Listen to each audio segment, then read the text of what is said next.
So, what is comfort care? Comfort care occurs once someone is at the hospital and they no longer are proceeding with curative care. Curative care is the type of care that people receive when they're at the hospital, such as a breathing machine, feeding tubes, dialysis, other types of treatment. And what causes people to need life support depends on the situation, what brought them to the hospital. It could have been a fall where they had a brain bleed, a major stroke, infections such as we saw with COVID or sepsis from a urinary tract infection. So I plan on making videos on all of these topics in the future. So if that's something that interests you, go ahead and give this video a like. That'd be great. I chose this picture for comfort care because he has a cup of coffee and he's looking out at the window. Now, not everyone is going to be able to enjoy a cup of coffee once life-prolonging treatments are stopped, but it's definitely possible for some people who maybe they can now have a cup of regular coffee instead of coffee that with the thickened liquids, as long as they understand the risks. And it has IV fluids there. Typically, IV fluids are discontinued because once someone starts comfort care, they might be nearing the end of their life, or they could be actively dying, which circulation changes happen. And as IV fluids go into the bloodstream, they'll diffuse out into the tissues, and especially they can infuse into the lungs. And so it can create just copious secretions and excessive sounds that can be difficult for the family to hear, as well as stopping IV fluids, also stopping interventions such as blood draws, because we were not going to be acting on those levels. So for example, if someone's anemic, we're not going to be giving them blood transfusions, or if we're not going to be treating a low potassium. What is continued is care. So we're withdrawing, the treatments, but we'll never withdraw the care. And if someone is expected to live days or weeks beyond starting comfort care, then hospice consults will be entered. I'll be doing another video on hospice care, but I wanted to show this as a way that you can look and find a quality hospice provider in your area. You can go to the website or just Google or use any browser to do Medicare Hospice Compare. And then you put in your zip code and it shows all the various hospice agencies that cover your area. If you're in a rural area, unfortunately, you're going to be limited. But if you're in an urban area, like I'm in the Twin Cities in Minnesota, there's 28 various hospices.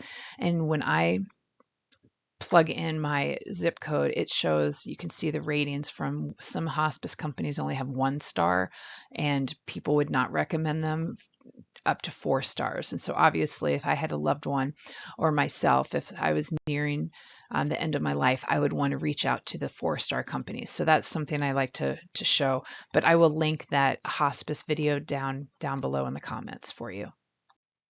For the rest of this video, we're going to be talking about the comfort care tool for nurses.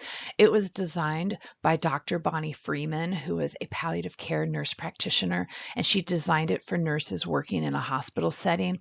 However, it has excellent knowledge and tips and interventions for outpatient settings as well. And you can get your own copy of the Comfort Care tool by going to my website, comfortcareexpert.com, and I will also put the link down below for you to get your copy. But the Comfort Care tool, it contains information on the 5 most common symptoms that people and their loved ones experience at end of life. And so we're going to go through that tool, but on this first part, it's all on comfort, such as pain assessment, pain management, and then I will also be doing additional videos on these 5 topics in more detail. The Comfort Care tool for nurses has information on airway and its associated symptoms such as dyspnea and excessive secretions. And I always like to talk about how dyspnea, that's that feeling of shortness of breath if somebody can't catch their air. So it's like air hunger. And it's super important to remember, look at your patient. Don't look at that pulse ox. Yes, the reason you want to focus on your patient and not the pulse oximeter is because it's not a reliable tool. The gold standard for determining if someone has shortness of breath is going to be patient report.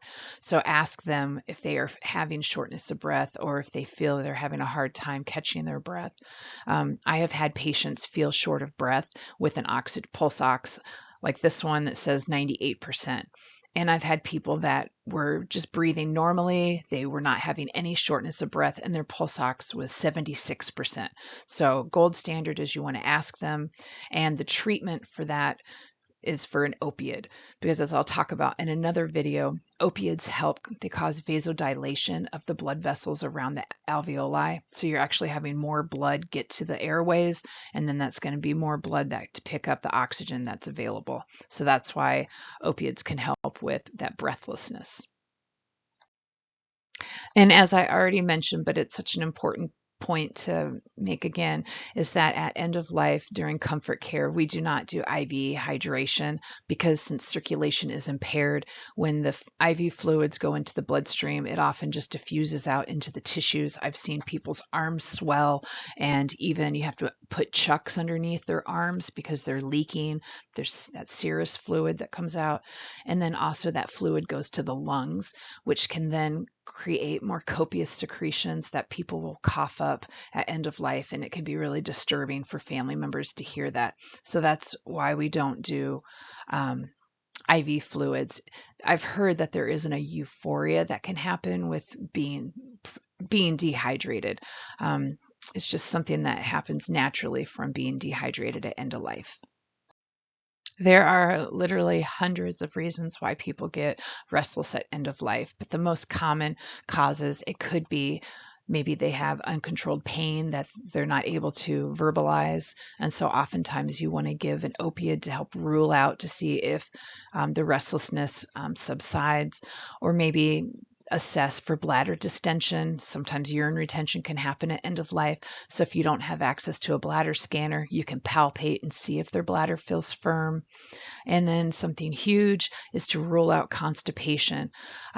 Just with them having decreased eating and drinking, decreased movement, they're not up walking around because movement helps move your bowels. That they're more likely to need suppositories and enemas, not just Miralax. Miralax won't be strong enough for them. And so nurses may have to do a digital exam just to see if constipation is the issue. The fourth section of the comfort care tool for nurses is emotional and spiritual support. All dying patients and their families need emotional support, and we as nurses can provide that. Sometimes it may just be being present and available at the bedside, because that can provide comfort and reassurance. Reminiscing about favorite times, because people, they don't want to be forgotten. They want to know that their lives mattered, as well as being there to answer. Families have so many questions. They don't understand. They may ask why you're not starting the IV fluid, so you can explain the reason, with the impaired circulation. So being there for the families is so important during this time. And the last section of the comfort care tool for nurses is self-care.